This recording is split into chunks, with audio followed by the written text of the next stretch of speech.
Today on Rewind Toys, we're going to do things a little different.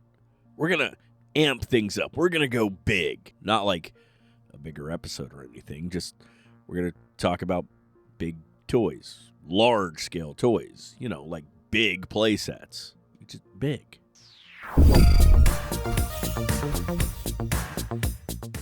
So as a toy collector, and as a kid in the 80s and 90s, there are always those play sets that I would look at and think, man, that thing is huge. Oddly enough, I never really owned many of these play sets that I'm going to talk about today.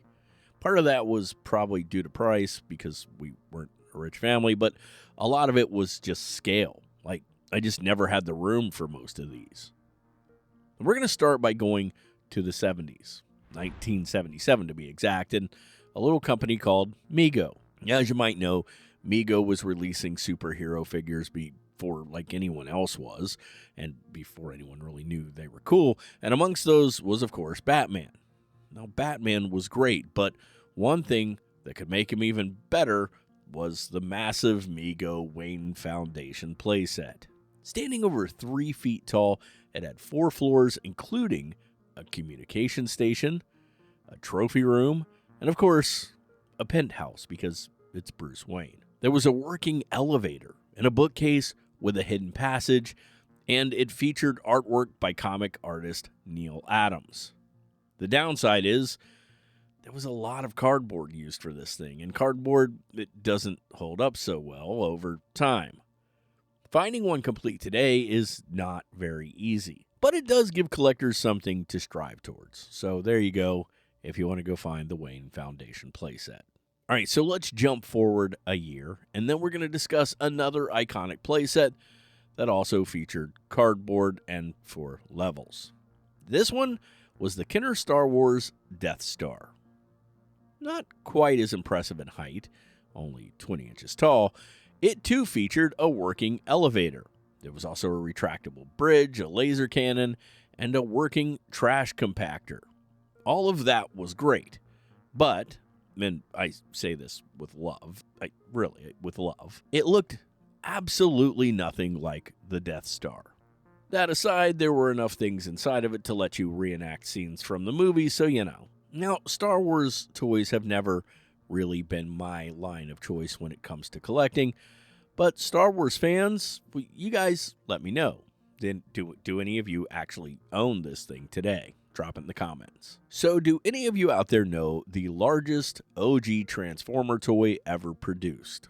Well, if you don't, I'm going to tell you.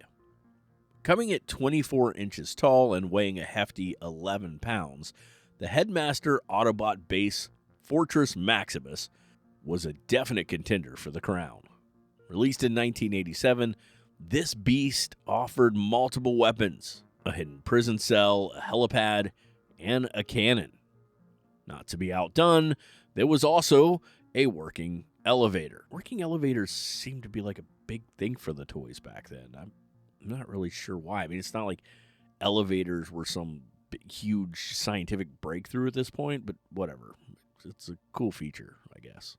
They re-released this one in 2016 and managed to reduce the weight down to around 9 pounds. It was a city with lights and sounds and 2 smaller robots that formed its head, and it could connect with other figures to create an even bigger, like full-on Cybertron, which is just pretty cool. I mean, it's pretty cool.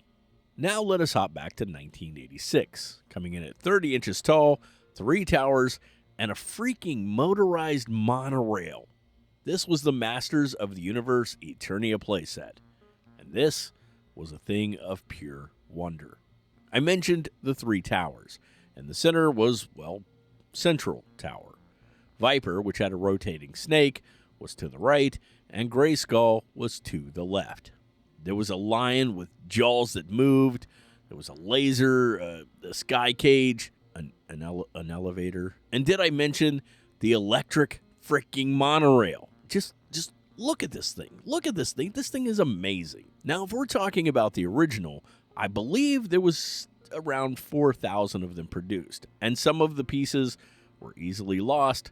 So finding an original complete is, I mean, it's hard to do. It's not easy. It's just really, it's hard to do. In 2024, we had the Masters of the Universe Origin series, which gave us a re-release of Eternia, coming in at an affordable, just $550. Can you guys sense the sarcasm in my voice? Now, you couldn't get this one in stores. Mattel Creations was the only place you could get this, and it's a little bigger than its predecessor. It also supposedly is a bit more durable, but I mean, you guys, any of you, maybe any of you have it. Can you let us know in the comments? Does it hold up better than the original? What do you think of it if you have one of the new ones? Also, good on you for being able to drop $550. I would love to. I don't even have the space for this thing. I don't know why I would get one. Let's hang out in 1986 for just a moment longer and talk Thundercats. The Thundercats Lair stood 2 feet tall, and it was awesome. It had an elevator. There was a rotating cat head with lights and laser sound effects and a laser gun inside the freaking cat's mouth. It also came with a mutant attack sled, and you could interact with it and shoot it, and the shields would fall off, and a buzzer would sound, and it's just amazing. There were trap doors, and you could buy these laser sabers, and those would interact with the toy as well. This was one of the largest playsets LJN ever produced, and it's also one of the better looking playsets out there. Seriously, it just looks amazing on display, and if, you have the room, why not? Now look, if you can afford this big one, there was a company named Kidsworks who also released a smaller version in 1986. This one came in at 12 inches tall, and it was really cool. It looked decent and featured a trapdoor, a surprise attack door, an elevator. There was a spy window, but let's face it, it wasn't the LJN version. I still kind of dig it, though. I wouldn't mind having the Kidsworks version either.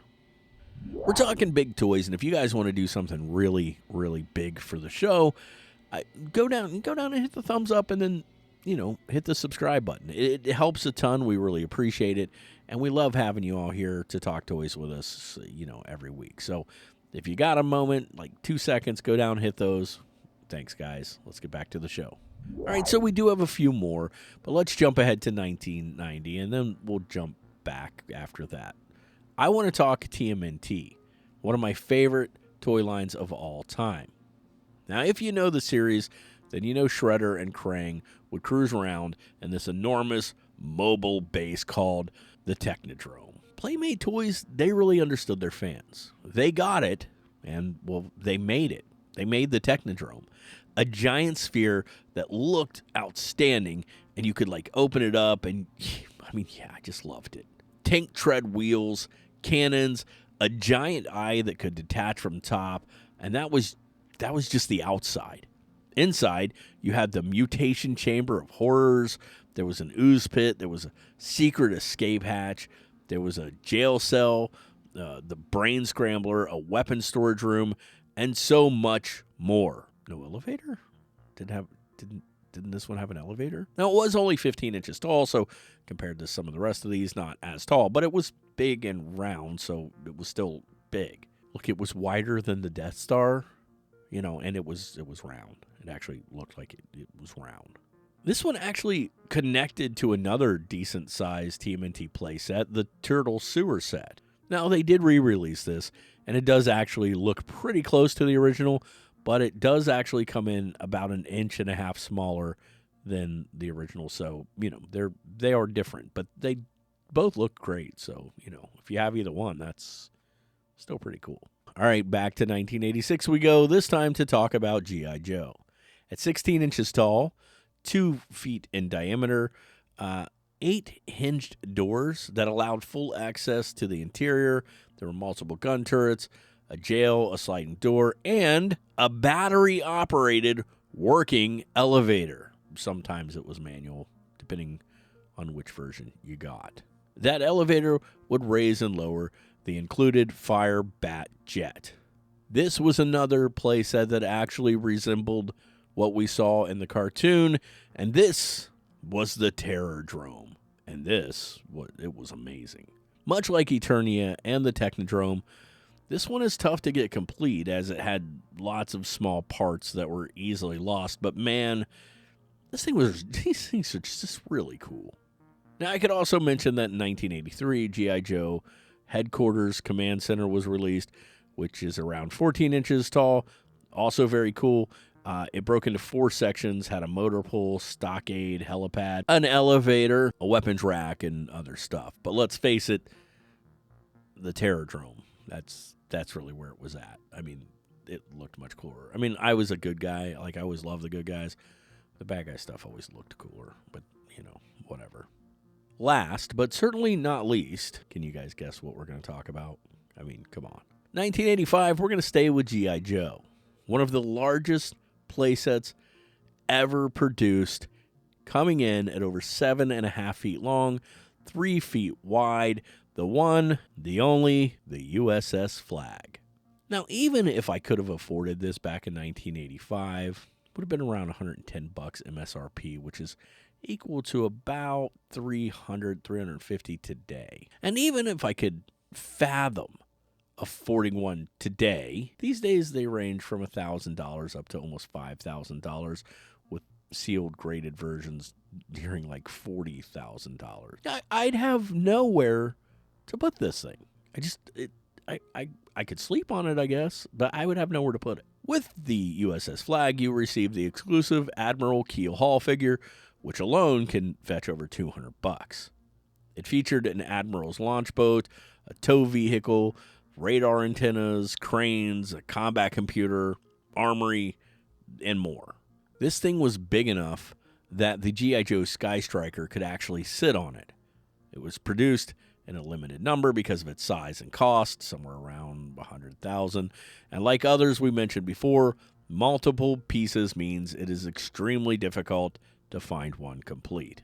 This thing is like the grail of grails, not only because of how big it is, but also because it had a working elevator. Yeah, I mean, let's face it. If it didn't, you didn't want it, right? I've seen multiple toy collectors try to hunt one of these down again, and a few of you have actually got one, which is cool, but you have bigger houses than I do. My house is small, and I couldn't put it anywhere, but it's a really amazing toy.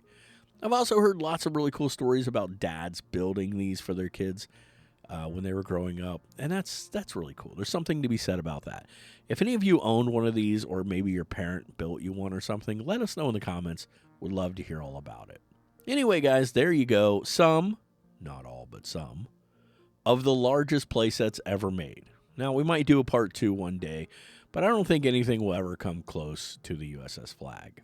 All you spoiled rich brats out there, let us know how much better than us you are, and, in the comments, because God knows I never had a Flagg, and none of my friends ever had a Flagg. I didn't know anybody personally who owned one. And until next you return to play with us here on Rewind Toys, remember this: when it comes to these ginormous play sets and all the little parts and pieces and the mechanisms to make the elevator go up and down, the hunt, still half the fun.